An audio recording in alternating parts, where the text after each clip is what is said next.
Ever get fired, unexpectedly die, and become Death's temp all in one night? Death is going on vacation. Neither have I, but unfortunately for Penny Deadwood, this is where her journey begins.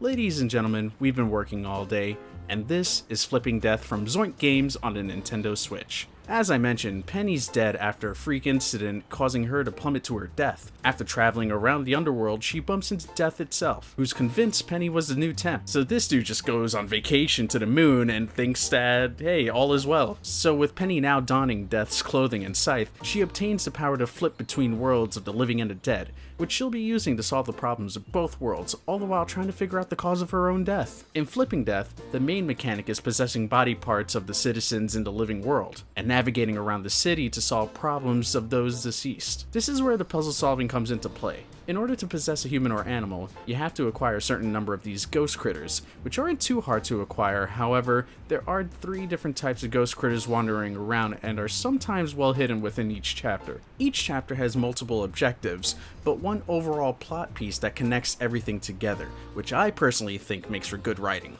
Pressing A opens up a map that allows you to fast travel if you found the person in the underworld or their living counterpart or just a random human that you've possessed. This is actually one of my favorite features in this game because it helps me just kind of zoom on over to the other side of the map when I need to just get to the area that has the puzzle that I'm trying to solve. The art style was the first thing that struck out to me when I first picked up this game, and it's the first thing I think of when mentioning this game to someone. I immediately think Flipping Death can be something straight out of a Tim Burton movie in all the good ways. The music gave me vibes of Stick It to the Man, which also had a similar art style to this game, and one I also recommend. I love how the game not only revolves around Penny's death, but an entire underworld and city full of personalities who are just as relatable or even goofy. She can help me get my body back?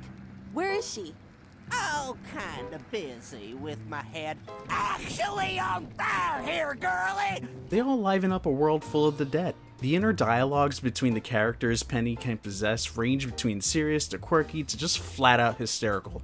I highly encourage you go and try to possess everybody that you can, mind read them, enjoy those conversations. You will not regret it. Even the conversations with the people from the dead.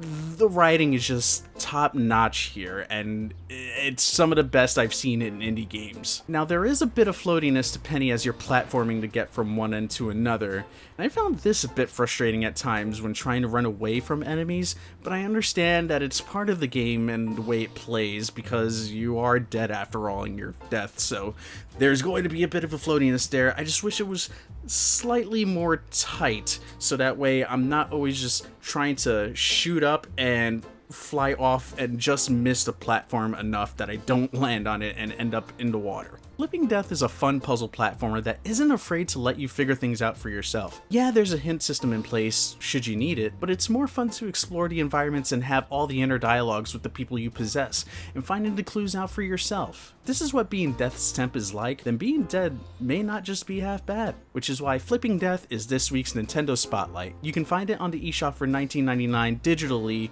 on August 7th. Additionally, there is a physical edition coming out. It's sometime in September. On Amazon, it's currently reading September 25th, so hopefully that is the date it comes out. This is Joe clocking out, and if you enjoy what I do on this channel, give it a like, share it with your friends, let them know what I do here, and I'll see you guys next time. I'll be doing a live stream of the game over on twitch.tv/JoAfterWork in case anybody wants to check it out prior to picking it up. And with that, guys, take care. Love y'all.